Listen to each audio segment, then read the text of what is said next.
We live in an increasingly volatile geopolitical landscape. The Australian Crisis Simulation Summit seeks to secure Australia's future by preparing the next generation of Australia's national security leaders for the inevitable challenges and crises that they will face in the 21st century. We're in the heart of the nation's capital here at the Australian National University for the 2020 Australian Crisis Simulation Summit. You are one of the 70 inaugural delegates who has been chosen for your leadership potential, your passion for foreign and defence policy, and your resolve to make a significant contribution in safeguarding Australia's strategic interests. You are one of Australia's future security leaders. Over the next 5 days, you'll participate in 3 intense, realistic and challenging crisis simulations. These simulations have been put together by the Australian Crisis Simulation Summit Crisis Operations team in conjunction with some of Australia's foremost scholars and national security experts. The Q&A panels dispersed throughout the 5-day program will serve to enhance your knowledge and understanding of Australia's international and domestic security discourse. This is a unique opportunity to pick the minds of Australia's leading experts in the field of national security. The Delegate Experience team is here to ensure that you enjoy your time at the Australian Crisis Simulation Summit. You can reach out to us via the Hoover app, email or our anonymous reporting form. If you have any problems or concerns throughout the summit, we're here to help. At a time of strategic realignment, a global pandemic, and environmental decline, it is essential our generation has the skills, confidence and resilience to meet the challenges of tomorrow. By participating in the summit, you are working towards securing Australia's future.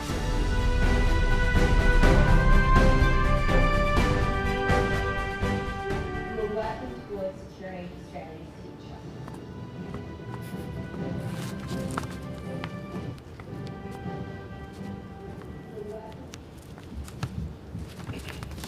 Good morning, Admiral Chris Barry, ANU Chancellor, the Honourable Julie Bishop, Senator the Honourable David Fawcett, the Honourable Mark Dreyfus MP, Senator Jim Molan, ANU Vice-Chancellor Professor Brian Schmidt, Ms Stephanie Mayles, Ambassador Amanda Gawley, Mr Sam Grunhard, Dean of the ANU College of Law, Professor Sally Wheeler, distinguished academics, distinguished guests, my mum and dad watching at home, ladies and gentlemen, and of course our 70 future national security leaders. Welcome to the inaugural Australian Crisis Simulation Summit. Thank you so much for joining us this morning. My name is Tim Hobbs and I'm the Director of the ACSS. This is Alexandria Smith, the Deputy Director, and behind you here is the extraordinarily committed team behind this entire project. Firstly, I would like to acknowledge the Ngunnawal people and further acknowledge the traditional custodians on the various lands from around Australia on which we meet today. I pay my respects to all elders, past, present and emerging. This year, Australia has been tested. The combination of the harrowing Black Summer and the COVID-19 outbreak has proven to be a significant economic, political and social shock for Australia. It has always been important to prepare for upcoming national security challenges, but the events of this year have brought a new sense of urgency to this task. With Australia and the Indo-Pacific region entering a new phase of strategic realignment, our future has never been so uncertain. Many of us in this room and those who are joining us from around the country believe that Australia does have a role to play in the future security and prosperity of our region. In order to ensure Australia has the capacity to continue to shape outcomes in the Indo-Pacific, we need the next generation of Australia's security leaders to be prepared to tackle future challenges and adapt to the increasingly volatile geopolitical landscape that we're operating in. And that is exactly what we seek to do with this summit. The ACSS is a forum for like-minded, passionate young people who want to shape Australia's security future and learn from the amazing cohort of current national security leaders who have so generously dedicated their time to be here and to share their wisdom with you this week.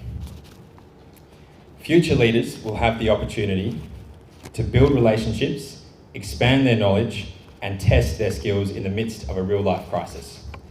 Delegates, you will have the opportunity to demonstrate competent, compassionate, and courageous leadership that is also independent, resilient, and innovative, the kind of leadership that Australia needs to secure its strategic interests moving forward.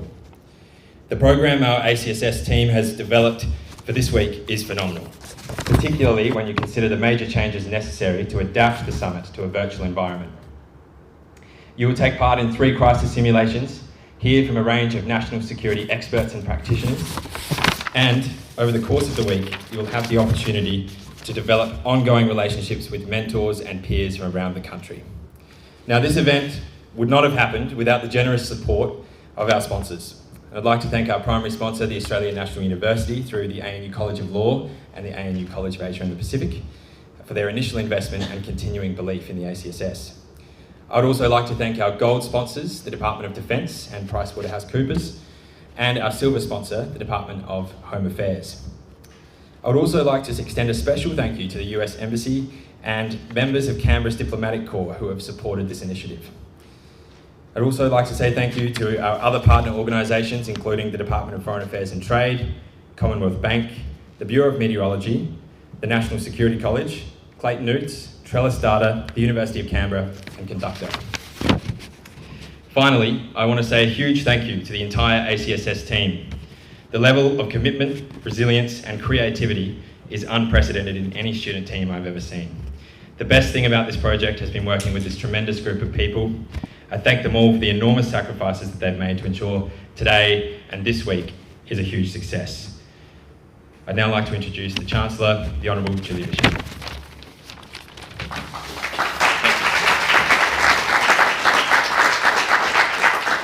Welcome.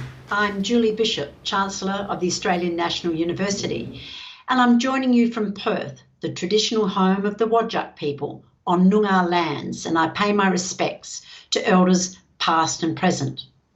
I am delighted to open the inaugural Australian Crisis Simulation Summit, an extremely important initiative at a critical time in national and regional affairs. This initiative is an Australian first, led and managed by our ANU students, a bright and talented and creative group. ANU provides opportunities for outstanding teaching and learning, and the students involved in this initiative are clearly the beneficiaries. Our students are partnering with a number of ANU entities, the National Security College, the College of Asia and the Pacific, leading scholars and policy practitioners, many people giving their time and energy and expertise. Now, the summit is exceedingly timely. When the student team began planning a year ago, even with their finely tuned sense of future scenarios, they couldn't have anticipated that the world would be in the grip of a global pandemic with profound impacts on communities and economies around the world.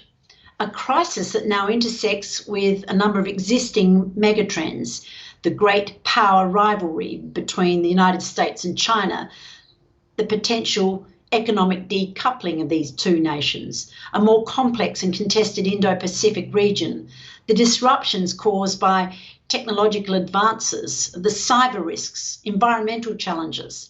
So this summit will test and shape crisis and risk management skills against very real-world, real-time challenges. As Australia's Foreign Minister for 5 years, I took part in a number of crisis simulation exercises in Washington, in Geneva, organised by the G20, the NATO Locked Shield events in Estonia, which is a massive cyber war game, and each experience was quite extraordinary. I'm confident that this exercise will give our future leaders the chance to face the reality of the risks to our security, the stability and prosperity of our region. I commend the organisers and the over 70 student delegates from all over Australia who are taking part. Now, I get to reprise my role as Foreign Minister, so I'm honing my role-playing skills, as I hope you all are. Thank you, every one of you, for taking part as the Australian National University continues our mission to develop the knowledge and skills and leadership that Australia will require for its future prosperity and stability. All the very best. All the very best. We would like to say a big thank you for those kind words to our Chancellor. We love virtual events. Now, before we move any further, for those of us in the room, I'd just like to make you aware of the emergency exits to your left and right of the stage. Now, I'd like to introduce another one of our enthusiastic supporters, our Vice-Chancellor, Professor Brian Schmidt, who will be joining us via Zoom. Thank you.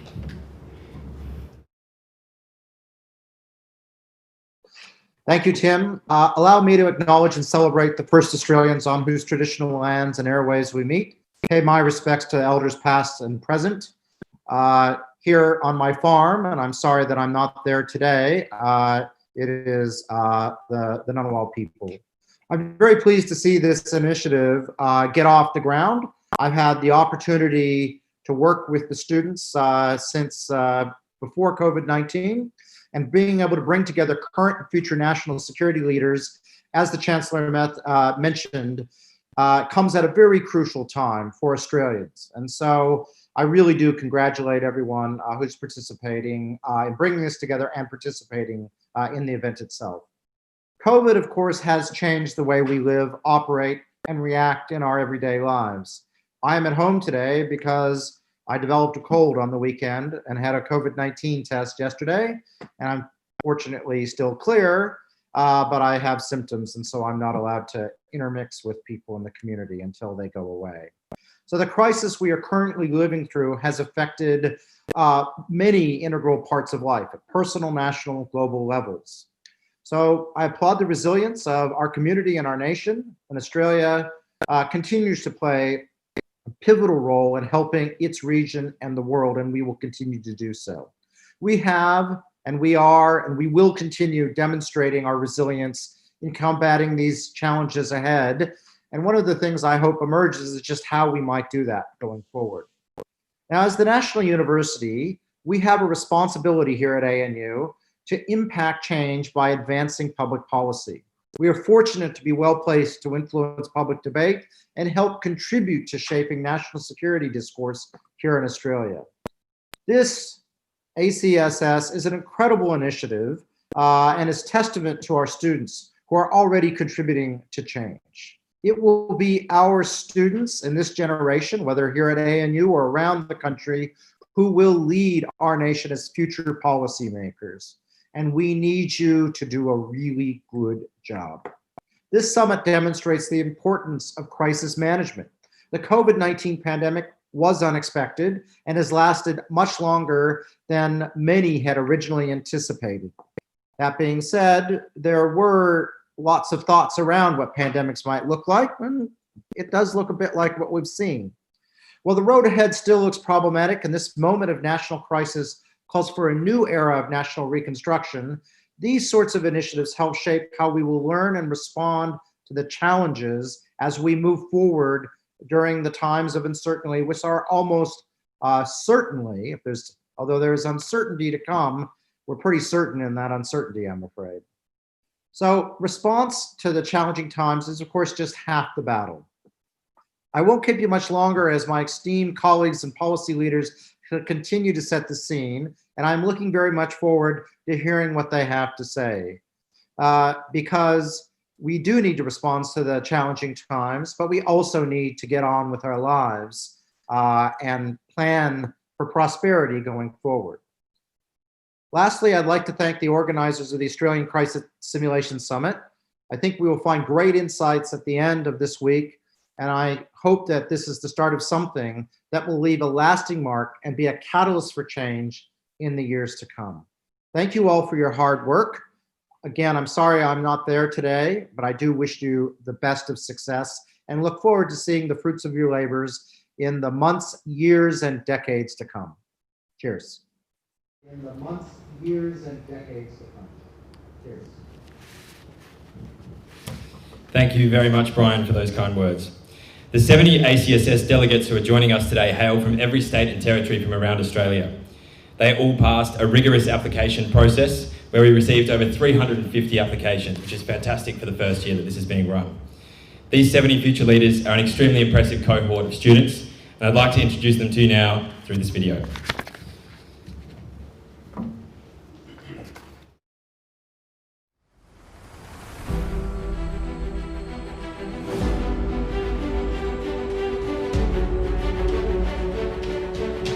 Hey guys, my name is Calvin, and the thing I'm most excited for about the ACSS is to get real-life practical experience in crisis management.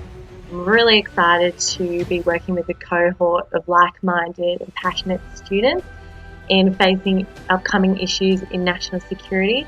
The thing I'm most excited about for ACSS is the opportunity to work in a complex team environment while solving complex problems. I'm most looking forward to robustly debating Australia's most pressing national security issues with this year's ACSS delegates and mentors. For the ACSS, I'm most excited to develop my network with like-minded individuals, as well as develop my experience and skills in the national security space. I'm looking forward to the opportunity to apply the knowledge and skills I've learnt at university in a practical and meaningful way. What I'm looking forward to most from the ACSS would be the opportunity to partake in crisis simulations, as well as meeting people who are interested in the security sector. The Australian Crisis Simulation Summit is a great opportunity to gain practical experience in handling the security challenges of the 21st century. I'm most excited at gaining a practical understanding of some security crises that Australia may face in the near future and how we can best deal with them.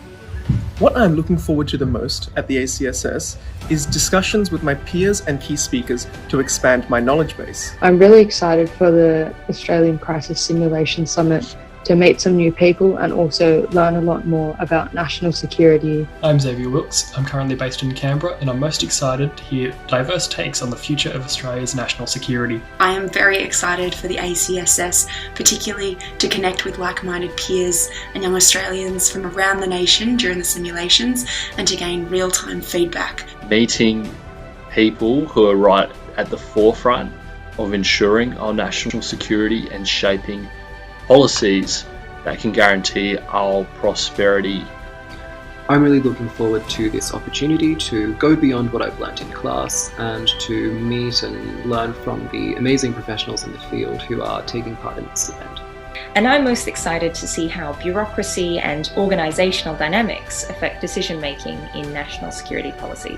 I'm most excited about all the mentors that I get to learn and work with and meet during this summit. And I'm most excited about working with the other delegates to solve these interesting crisis simulations. And I am really excited to build my communication and teamwork skills with Australia's next generation of national security leaders at the ACSS. Looking forward to virtually meeting you all soon, so take care, I'll see you soon.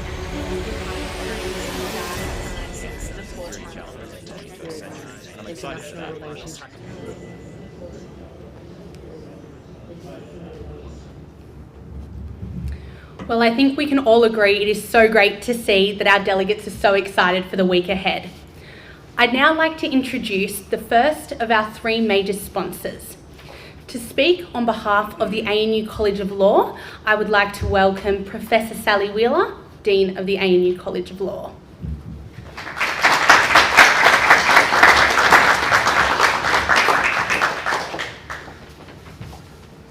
Thanks very much. I too would like to begin by acknowledging the traditional owners of the land on which we meet, the Ngunnawal Ngambri people. Pay my respects to their elders, past and present.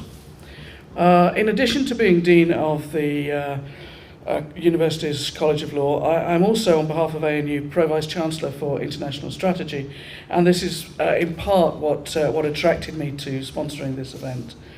As you'll all know, and as the Vice-Chancellor alluded to, 2020 is indeed a fitting year for a crisis summit. However, it is also a year of celebration for law at ANU. It's our 60th anniversary as the nation's law school. For those of you who are here in person, this fantastic space, our newly refurbished moot court, is a key part of our celebrations this year, and you'll see on its walls a curated collection of Indigenous Australian artwork, posters and documentary photography which, fittingly in a College of Law, speak to justice and injustice, to the struggle for rights, political, social and economic. I hope that you will have some time to be able to look at it. I also hope that next year many more of you get to experience this space in person. As the nation's law school, we believe we have a unique national responsibility, and that responsibility is demonstrated in part through supporting and educating our exceptional students, many of whom are participating this week. We have over 21,000 ANU law graduates across Australia and around the world, and our alumni can be found not only working as lawyers, but as agents for social change, for public policy and global democracy. Our graduates will, and already do, find themselves leading responses to international challenges on behalf of their nation, this nation. The summit's vision to secure the nation's future by preparing the next generation is therefore a fitting event for us to include in our 60th anniversary festivities. As the crisis simulations you face this week will demonstrate, in a rapidly changing world, these challenges will require multidisciplinary solutions. Preparing our graduates to meet these new challenges therefore requires training that brings together experts from across the university. This year, with our colleagues in the Coral Bell School of Asian and Pacific Affairs, we've created a Master of International Law and Diplomacy. Next month, we'll see the inaugural Ninian Stevens Cyber Law Programme, developed with our colleagues at the ANU Cyber Institute and with the Menzies Foundation. The team organising this summit, the academic mentors taking part, and all of the participants are an excellent example of the benefits that come from such multidisciplinary training and expertise. To all of the participants joining remotely from across the region, good luck. Make the most of your summit experience, but enjoy it. It's a wonderful opportunity to develop practical skills, network with some incredible leaders, and develop friendships with like-minded people from across Australia. I'd like to end with a note of congratulations to the summit organisers, to Tim and his team for the exceptional job they've done. I have to confess that when they first pitched it to me, I thought, well, yeah, I'll say yes, but the reality is students probably won't happen, but you know, whatever. Now look at it, it's bigger than Ben-Hur. Anyone in my office will tell you I was like, yeah, whatever, you know. So I take my hat off to you. I am amazed that you've done this. To organise it in 2020 of all years, moving it online at short notice, and a lot of these students, they're final year students, final semester students. So to do it while also putting in final pieces of work, final exams, that's extraordinary. Congratulations. I'd also actually like to thank two members of the ANU law team, Dr. Dom Del Pozzo, who's sitting there in the red jacket, who's done a fantastic job, and also Philip Tweedy from my office. I don't know if Philip's here or not, but every time I asked him, is everything under control? Is this just going to be a nightmare? He was like, all under control, not going to be a nightmare. So I'm hugely grateful to them. To everyone, welcome. You're very welcome to the ANU College of Law. Enjoy the rest of your week, and I hope it goes really well.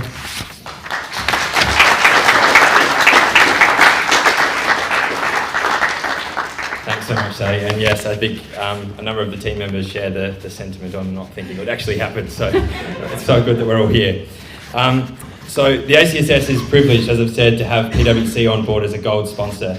We are very grateful for the financial contribution, the expertise in cybersecurity and crisis management, and the mentors that PwC has sent along to this event.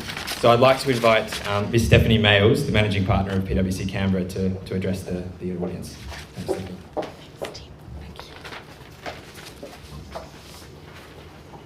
Thank you, everyone. It's great to be here today. Thank you, Professor Sally Wheeler, for your remarks as well. My name is Stephanie Mayles. I'm Managing Partner of PwC here in Canberra, and also a former ANU student. So I come here with such privilege and also such pride, really, for all of you.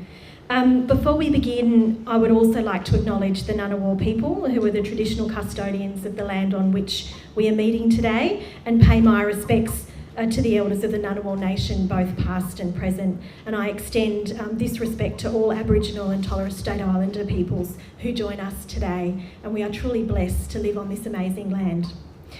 Australia, as with all other digitised and connected countries, suffers a continuous barrage of cyber attacks and has done so for many years.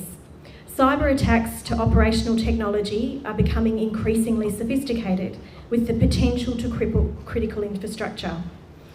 49% of the Australian respondents from our PwC Global Economic Crime and Fraud Survey have experienced cybercrime over the past 24 months, higher than the global response of 34%. Cybercrime also remains one of the top threats to growth according to our CEO survey, which makes cyber risk a priority for every Australian business and federal, state and territory government, as their potential weakness can have far greater consequences for Australia as they become unknowing participants in the ever-increasing attacks against Australia's critical infrastructure. The release of the government's 2020 cyber strategy a few weeks ago signalled the significant investment, over $1.6 billion, the Commonwealth will be making to strengthen in the resilience of our nation's most critical systems and services. This not only comes in the form of innovative technologies and products, but a clear focus on cyber skills and workforce development.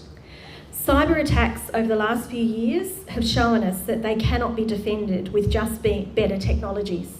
We must invest in our people and our communities so that they have increased cyber awareness and are better equipped to navigate the digital world safely and securely. Governments and businesses must continue to focus on upskilling their cyber workforce and educating staff, leaders and boards of the risks associated with this type of digital disruption. Other focus areas include embedding security and resilience by design from the outset, not bolted on to a solution at the end, and understanding your supply chain risks across your third and fourth party providers. Recent cyber attacks have highlighted that it's the weakest link in the chain that will be targeted, even if that link belongs to someone else.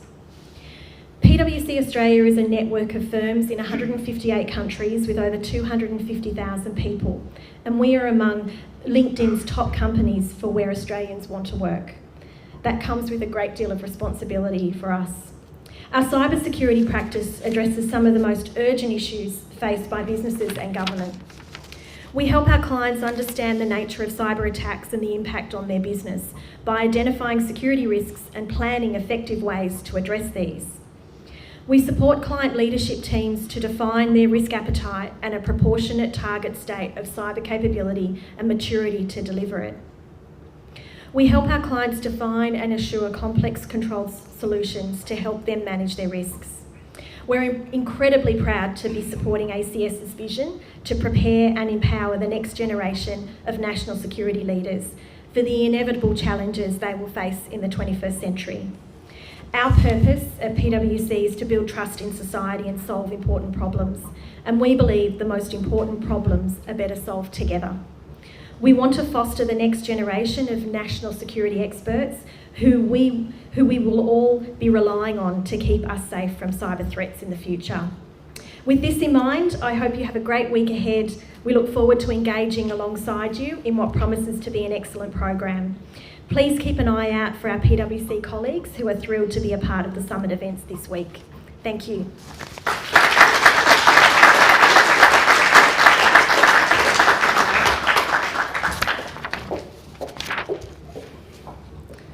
Thank you very much, Stephanie. The Department of Defence, through the Defence Science and Technology Organisation, is also a gold sponsor of the Australian Crisis Simulation Summit. We are so grateful for DST's early investment and belief in our project. Please welcome Professor Tanya Munro, the Chief Defence Scientist, to speak on behalf of the department. Thank you. Hello. My name's Tanya Munro. I'm Australia's Chief Defence Scientist, and it's my absolute pleasure to add my welcome to you for this Australian Crisis Simulation Summit. What you'll be doing this week is absolutely critical. We're currently living through a crisis, the COVID pandemic.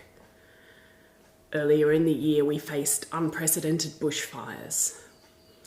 And we can see from the changes in geopolitics happening around us, to climate change, to things we may not be able to see, that we will face more and more acute crises into the future. For Australia to be able to thrive and navigate crisis, we absolutely must have the ability to bring together people from different sectors, with different backgrounds, from different disciplines, to solve problems together. And that's a wonderful thing I think you're looking at doing this week with these 3 crisis scenarios you're considering. In my brief introductory comments, I'd like to introduce you to some national context to frame these discussions. Firstly, national security. Across the Australian government over the last year, we've been working to identify research and development priorities in the space of national security that are truly shared priorities across all government agencies. And these are the 6 identified priorities. Firstly, cybersecurity. Secondly, border security and identity management. Thirdly, technology foresighting. 4, investigative support and forensic science.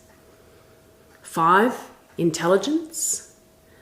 And the 6th priority is preparedness, protection, prevention, and incident response.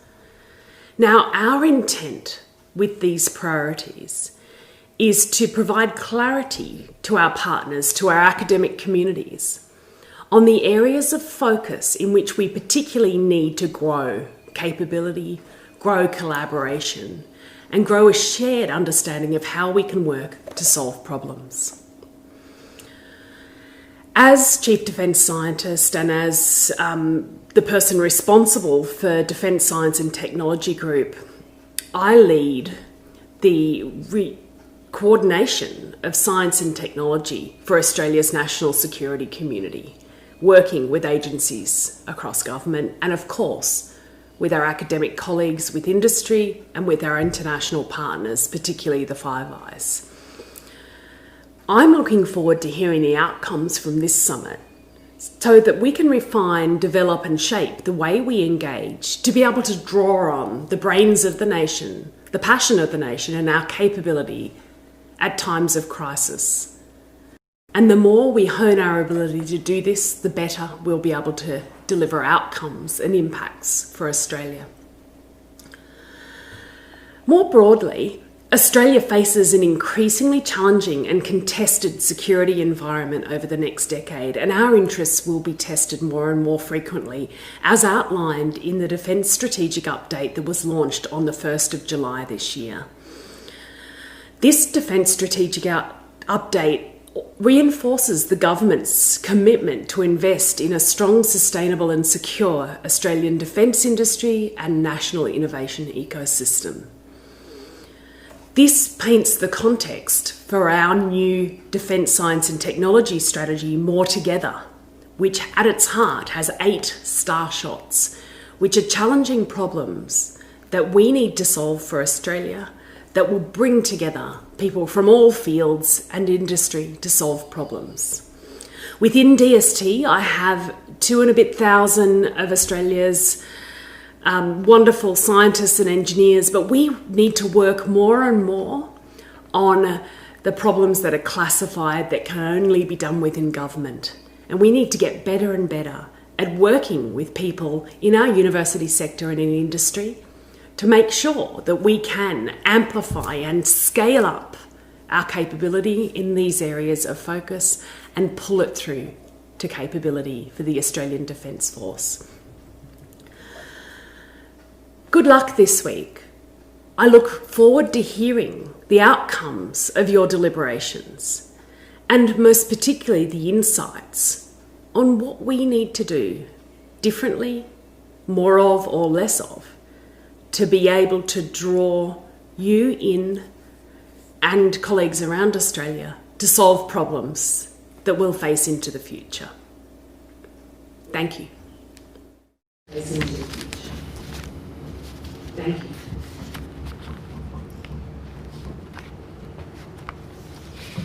Thank you, Professor Monro. Joining us now via Zoom from Adelaide, it is my pleasure to introduce Senator the Honourable David Fawcett. Senator Fawcett is currently the Chair of the Joint Standing Committee on Foreign Affairs, Defence and Trade, and a member of the Parliamentary Joint Committee on Intelligence and Security. Senator Fawcett also served in the ADF for over 22 years as an Army pilot. He finished his full-time career in Defence as the commanding officer of the RAF Aircraft Research and Development Unit. Please welcome Senator Fawcett.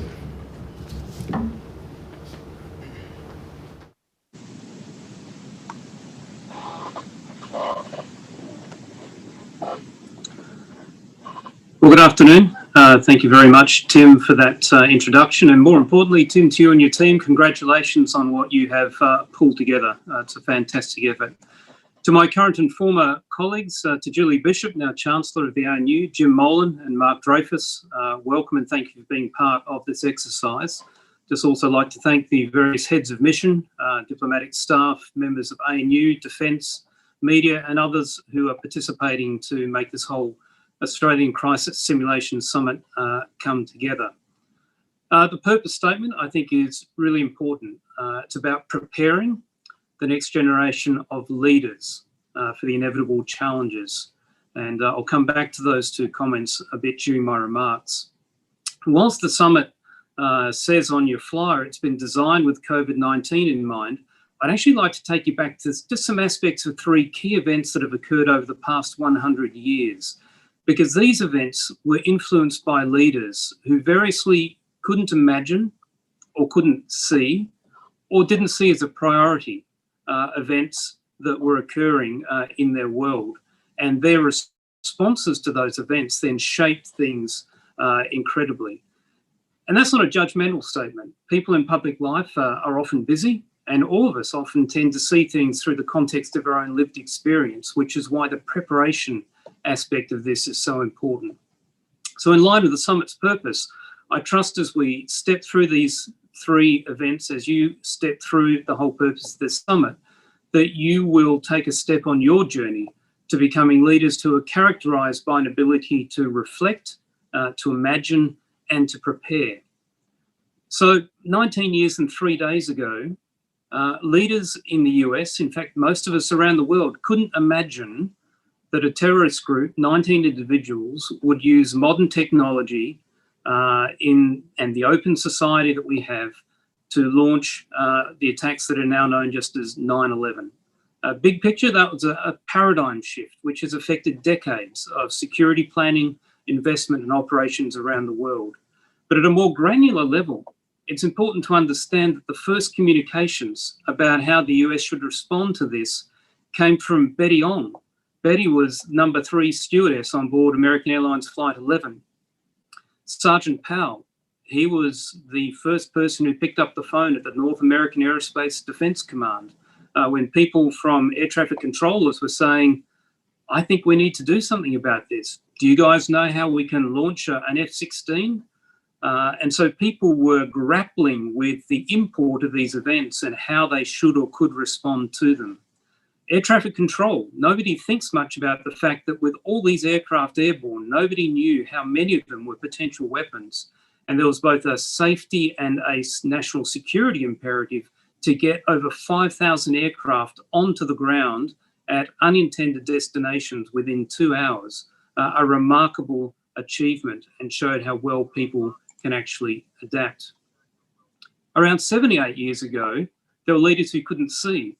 In February of 1942, the fall of Singapore became known as the worst defeat suffered by the British Empire.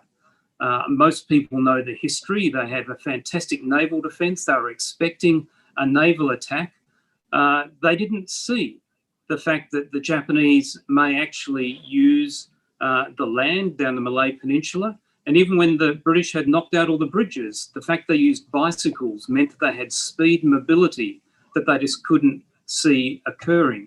But importantly, when the air attack came, and we tend to think of Pearl Harbor as being premised by an air attack, but when the aircraft were 140 miles out and people knew they were coming for Singapore, they had no plan, they had no ability to actually engage with the civil authorities to do things like get people to take shelter or, in fact, to turn off the city lights. And so Singapore was lit bright and a fantastic navigation aid for the Japanese aircrew who were coming to do the bombing. Leaders who didn't see things as a priority. Here we are in the middle of COVID. 11 months ago, in October of 2019, Event 201 occurred.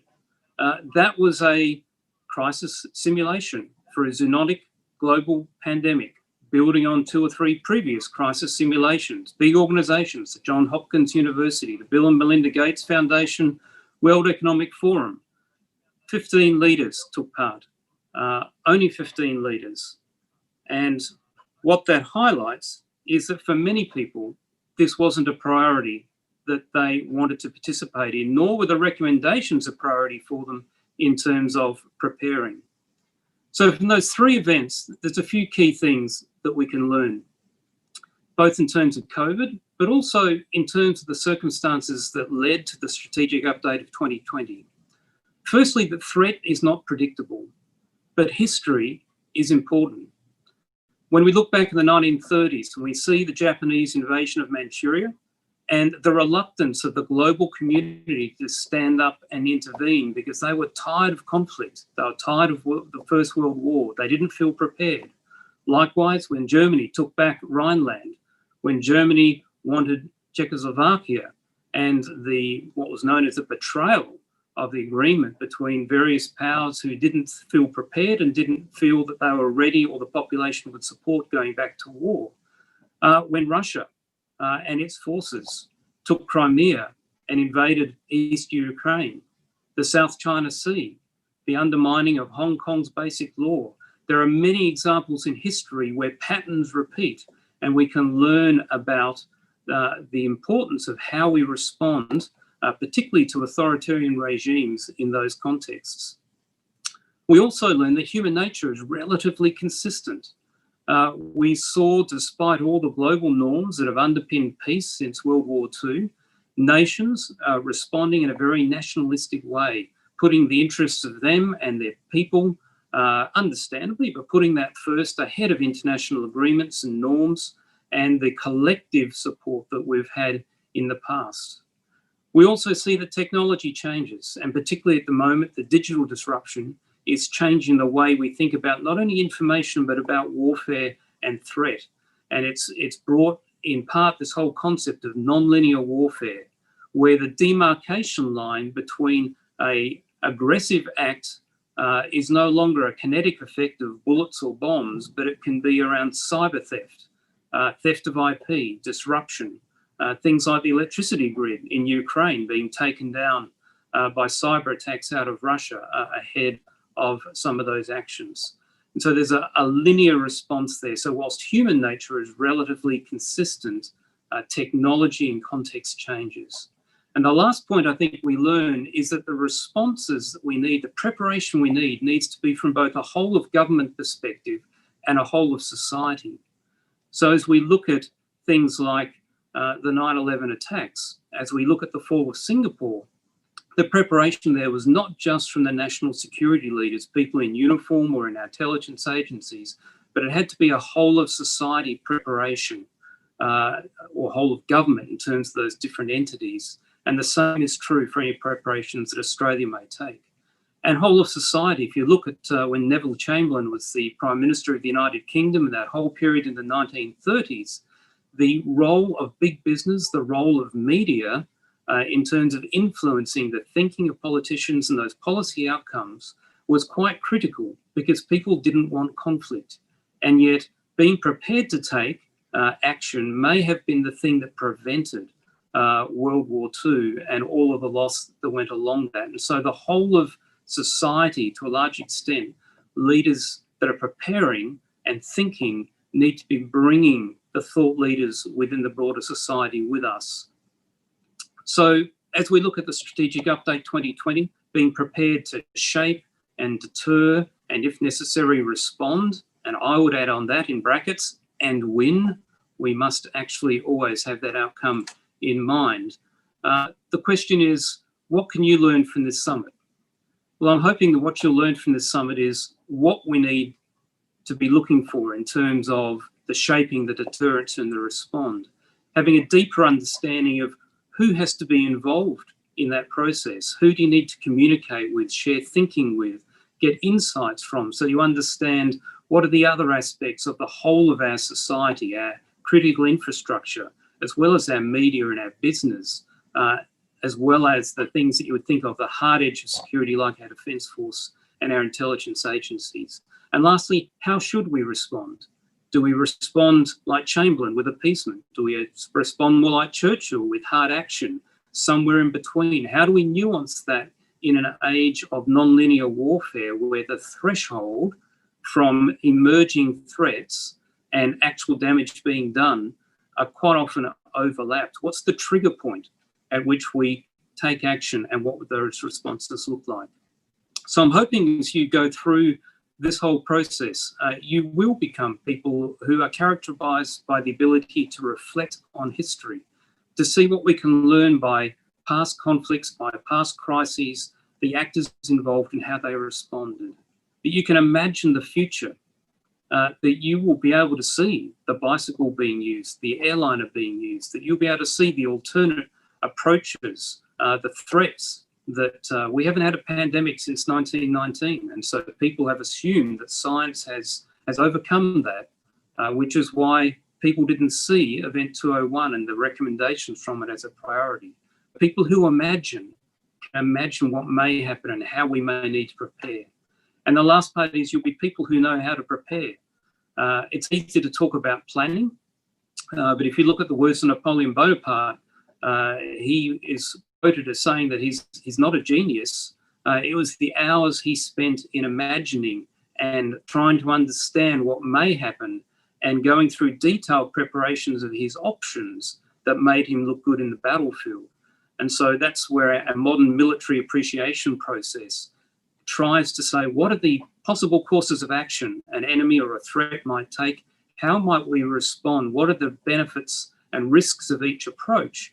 So that you've considered all the range of factors that if you do need to pivot and change direction once the threat has actually evolved and occurred, you actually understand most of the key elements that you'll build that iterative plan on.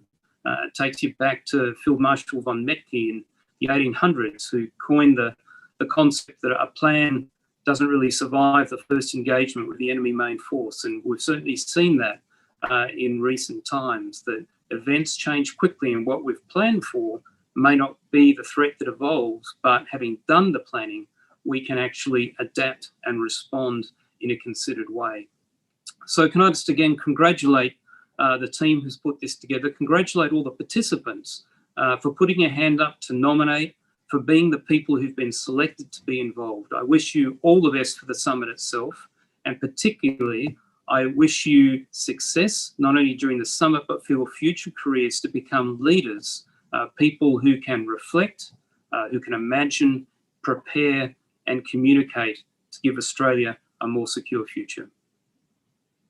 To give Australia a more secure future. We would like to thank Senator Fawcett for those insightful comments. I'd now like to introduce you all to our final distinguished speaker, Admiral Chris Barry. Admiral Barry has worked at an elite level in government as the Chief of the Australian Defence Force. He's an expert in strategic leadership and continues to teach and mentor the next generation of leaders in complex and diverse organisations. As Chief of the Defence Force, he played a key role in the international operation to secure East Timor and provided specialised security support for the Sydney Olympic Games in 2000. He served in the Royal Australian Navy for 42 years and advised the government about specific roles for Australia's armed forces after the 9/11 tragedy. Admiral Barry actually introduced simulation as a concept to Australia. From the beginning of this project, Admiral Barry has believed in our team and provided us with strategic advice. We are so grateful for his ongoing support and eagerness to see this project succeed. Please welcome our patron, Admiral Chris Barry.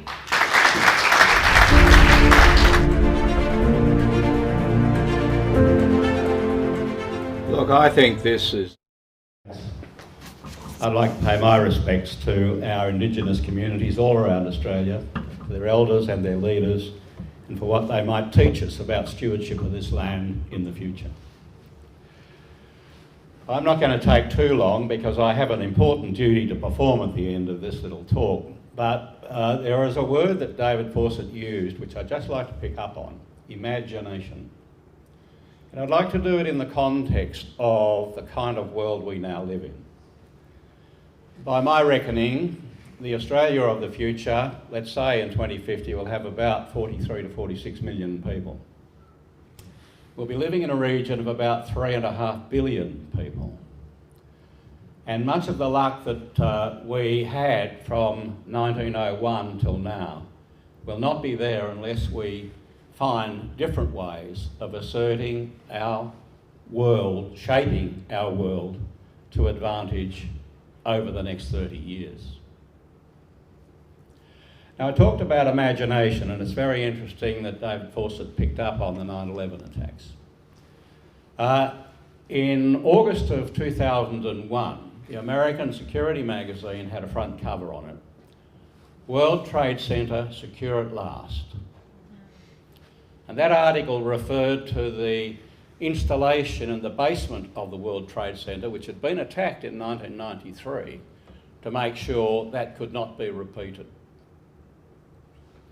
In 1996, Tom Clancy wrote a book called Executive Orders. And in that book, he outlined how air attacks by US aeroplanes on the White House might actually shape a new world in the chain of the presidency. Mohammed Atta read this book, and this became the foundation for the 9/11 attacks. So, I am one who's been doing war games and simulations since the 1980s, and I don't do it because it's prescriptive about the kind of world we're going to confront. But what it does do, it creates learning. And so I say to all the delegates that are going to participate in this wonderful crisis simulation, it's about your learning, and it's about the learning we will all get from what you do. There are no solutions to any of the simulations that are going to be in front of you. It depends on how things unfold. It's now a matter of record that in the lead up to the Sydney Olympics, we're celebrating 20 years now, but for 18 months beforehand, the government, under our leadership in defence, war-gamed many scenarios surrounding the security of those Olympic Games. And we did so because the previous two Olympic Games had serious security incidents. And we were persuaded that we would have one in Sydney too. We made serious changes to some of the things that we had in place for Sydney 2000. We had the Prime Minister involved, we had the ministers involved, we had 3 police forces involved, and we had state authorities and civilian organisations involved as well. And that was the value of gaming. It wasn't about saying there is an answer to this, it was about learning, and it was about finding out where our risks and vulnerabilities lay as we addressed the future of those Olympic Games. So having made that point, I'm delighted to see the team assembled here. When Tim first arrived at my door 18 months ago and said he was going to pull this off, I told him to bugger off. And as you can see, the team of about 30 of students here have persisted. They've had to change their plans, but I'm absolutely rapt that here we are with some of Australia's brightest and best young people handing on a baton now to look at Australia's national security in the future. And with that, it is my great pleasure now to launch the Australian Crisis Simulation Summit 2020.